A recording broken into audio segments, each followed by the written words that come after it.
পুড়ে যাওয়া, অনেকগুলো মানুষ দগ্ধ হয়ে যাওয়া, এর বাইরে এই আন্দোলনের কোনো ফল নেই। পুরোটাই নেতিবাচক, এবং যারা আন্দোলনটা ডেকেছে তাদের জন্য আরও বেশি নেতিবাচক, কারণ জনগণ পছন্দ করছেন। আপনি যদি ঢাকা শহরের দিকে তাকান, এখন এটাকে হরতাল অবরোধ কোথাও আছে বলে মনে হয়? প্রতিদিন যেই পরিমাণ, শুধু বন্ধ আছে কি শিক্ষা প্রতিষ্ঠান বন্ধ আছে, কারণ বাচ্চাদের ব্যাপারে কোনো ঝুঁকি নিতে চাচ্ছে না।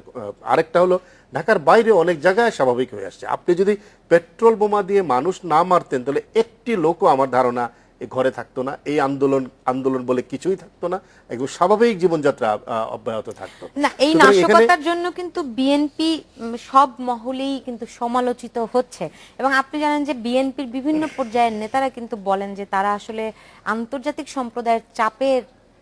সম্প্রদায় সরকারের উপর কোনো চাপ প্রয়োগ করতে পারছে কিনা, পারে কিনা, সেই দিকেই তাকিয়ে আছেন।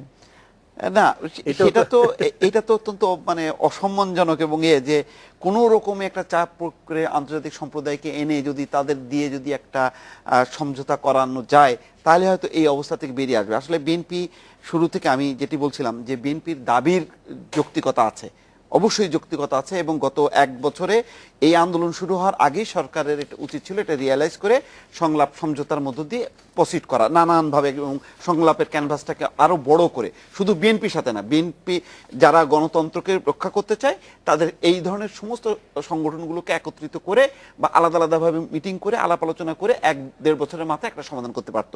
কিন্তু এই দাবি আদায়ের ক্ষেত্রে বিএনপির যে কৌশল এখন যেটা চলছে, আমি মনে করি যে বিএনপি একটা মানে কি বলে ফাটা বাঁশের মধ্যে পড়েছে, যে না তারা এগোতে পারছে না তারা পিছাতে পারছে। এখন যখন নাকি এগোবে, সেই এগোনোর মতন অস্ত্রগুলো ভোতা হয়ে গেছে, ইতিমধ্যে হরতাল অবরোধের মতন অস্ত্রগুলো ভোতা হয়ে গেছে। আর যে পিছানোর পরে একটা বড় রাজনৈতিক দলের এই এত যে ক্ষয়ক্ষতি হলো, এর ব্যাপারে বিএনপির তাহলে কি মূল্যায়ন থাকবে, কি বক্তব্য থাকবে, সেই বিষয়ে কিন্তু তারা কোনো ডিসিশন নিতে পারছে না। সব মিলে এক ধরনের উদ্ভ্রান্ত দিক নির্দেশনাবিহীন অবস্থার মধ্যে চলছে।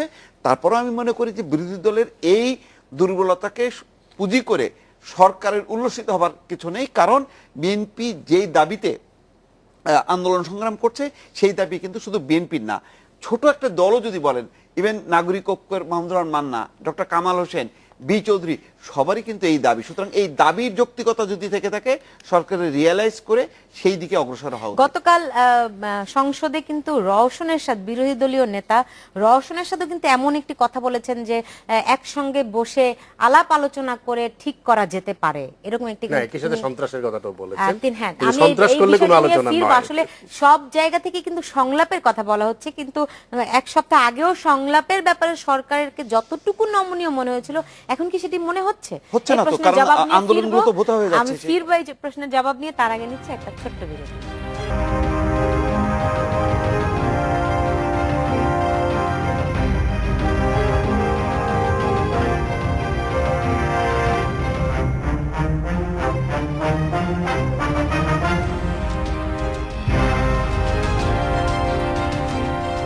বিরতির পর ফিরে এলাম, দেখছেন বাংলাদেশ। যে আমি বলছিলাম যে গতকাল সংসদে বিরোধী দলীয় নেতা রওশন এরশাদ বলেছেন যে আসলে বসে আলাপ করলে একটা সমাধান উপায় বের করা যাবে। মানে তিনি বসে আলাপ করার কথা, কার সঙ্গে বসে আলাপ করবে, এরকম মানে কি, মানে তার এই বক্তব্য থেকে আসলে কি বোঝা গেল, কার সঙ্গে আলাপ করতে চান? সবার সাথে, মানে যেটা দেখেন, এই যে দাবি নিয়ে হচ্ছে, অর্থাৎ একটা নিরপেক্ষ নির্বাচন তো একটা গণতান্ত্রিক ব্যবস্থার অংশ। তো গণতান্ত্রিক ব্যবস্থাটা যখন ধ্বংস হয়ে যায়, তখন তো আলাদাভাবে নিরপেক্ষ নির্বাচন ব্যবস্থা করা যায় না। তাহলে নিরপেক্ষ নির্বাচনের জন্য প্রশাসন ঢেলে সাজানো, নির্বাচন কমিশন ঢেলে সাজানো, বিচারিক প্রক্রিয়াগুলো ঢেলে সাজানো, তো সবগুলি মিলিয়ে যদি মানে আলোচনার জন্য, এখানে তো শুধুমাত্র একটা পক্ষ না, বিএনপির হয়তো হতে পারে যে শর্টকাট পথে যে কোনো রকম একটা মধ্যবর্তী নির্বাচন দিলে পপুলার ভোটে সে ক্ষমতা আসতে পারবে। কিন্তু ডক্টর কামাল হোসেনরা কি চাচ্ছেন, মুজাহিদুল ইসলাম সেলিম কি চাচ্ছেন, খালিকুজ্জামান ভুঁইয়া ওনারা কি চাচ্ছেন, এইসব স্টেক হোল্ডার যতগুলো আছে, মানে সেই স্টেক হোল্ডারগুলোর সাথে যদি এখন আলোচনা শুরু না করে, তাহলে কখন করবে? এখন থেকে যদি একটা ঘোষণাও দেয়, তাহলে তো মানুষ আশাবাদী হবে যে না, সরকারের একটা সদিচ্ছা আছে, সরকার নির্বাচন সহ পুরো গণতান্ত্রিক ব্যবস্থাকে ঢেলে সাজানোর জন্য একটা মহতী উদ্যোগ নিয়েছে। তাহলে এটা কিন্তু সাধুবাদ। সরকারের কি সেই ধরনের কোনো লক্ষণ কি আছে?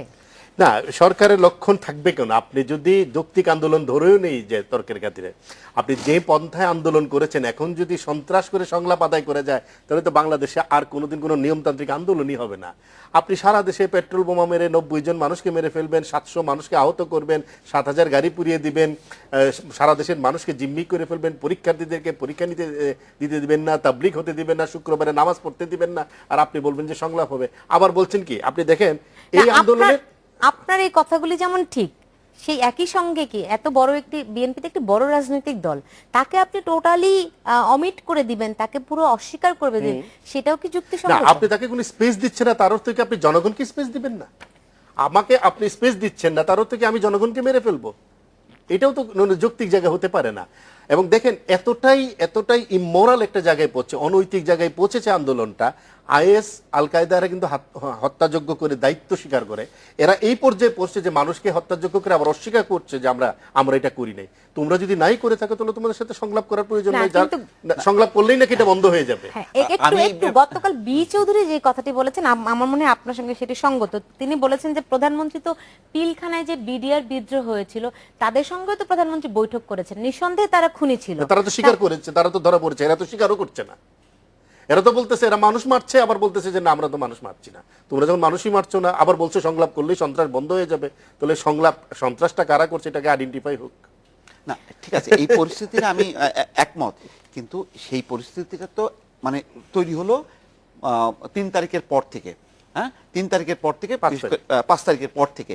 কিন্তু এই 5 তারিখ থেকে আগের 5 তারিখ, এই সুদীর্ঘ একটা বছর, যেখানে মাননীয় প্রধানমন্ত্রী নির্বাচনের পর সংবাদ সম্মেলনে বললেন যে এটা আসলে নিয়ম রক্ষার নির্বাচন। নিয়ম রক্ষার নির্বাচন মানে কি, যে উপায় ছিল না, যেহেতু বড় বিএনপির মধ্যে একটি দল না আসার কারণে আর উপায় ছিল না, সুতরাং এটা নিয়ম রক্ষার এতেই মানে পরিণত হয়েছে।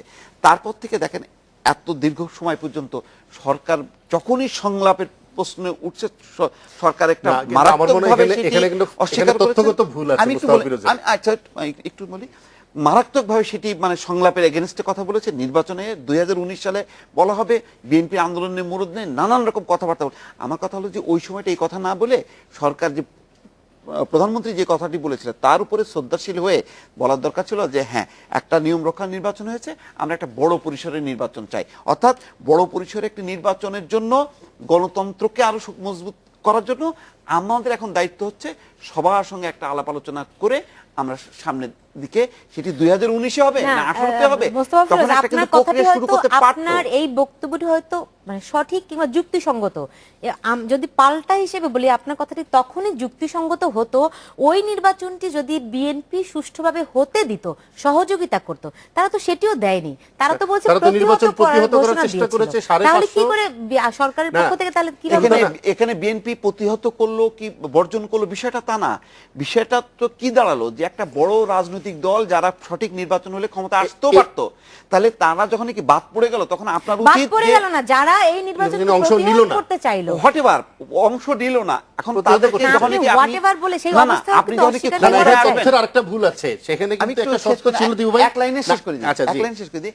যখন নাকি যে কারণেই হোক না কেন তারা যখন নির্বাচন আসতে পারলো না, যখন আমি ক্ষমতায় আসলাম, ক্ষমতা আসলে আমার চোখটা তো অনেক বড় আকারে আমি সেই জায়গাটাই বলছি, সেই জায়গায় আমি সবাইকে তথ্যগত ভুল আছে। শর্ত একটা ছিল 5ই জানুয়ারি নির্বাচনকে আপনি গ্রহণ করবেন, তারপরে শর্ত আপনার সাথে আলোচনা হবে, তারা তো গ্রহণই করে নাই, এই শর্ত ছিল। রেজা গ্রহণ করা না করা বড় কথা, কিন্তু বিএনপি নির্বাচনে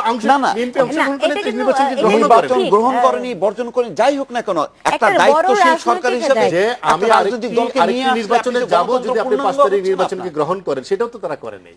যাই করুক না, আমি মনে করলাম যে 100-র মধ্যে 99টা ভুল করেছে, কিন্তু একটা জিনিস তো সত্য যে বিএনপি এই পুরো নির্বাচনী ব্যবস্থা থেকে ছিটকে পড়েছে। তাহলে যখন ছিটকে পড়েছে তখন বড় গণতন্ত্রের একটা ঐতিহ্যের দাবিদার, ইতিহাসের দাবিদার আওয়ামী লীগের কিন্তু দায়িত্ব যে ওই দলকে আবার ফিরে নিয়ে আসা। এখন তারাও তো সেই দায়িত্বটা কি পালন করবে না? ক্ষমতার রাজনীতিই করে। তাহলে কি আওয়ামী লীগ ঐতিহ্যের দাবির না, প্রশ্ন তো এখানে উঠে যায়, ঐতিহ্যের দাবিদার হিসেবে কি তাহলে আওয়ামী লীগের সন্ত্রাসকেও মেনে নিতে হবে যে এইভাবে সন্ত্রাস করে তোলে সংলাপ আদায় করে? সন্ত্রাসের ব্যাপারে আমি এখনো বলছি জিরো টলারেন্স। একটা মানুষের জীবন যাতে মানে ক্ষতি না হয় এবং প্রাণহানি না হয় সেই ব্যাপারে যা যা করণীয় দরকার সেই ব্যাপারে কোনো রকম আপোষ নেই।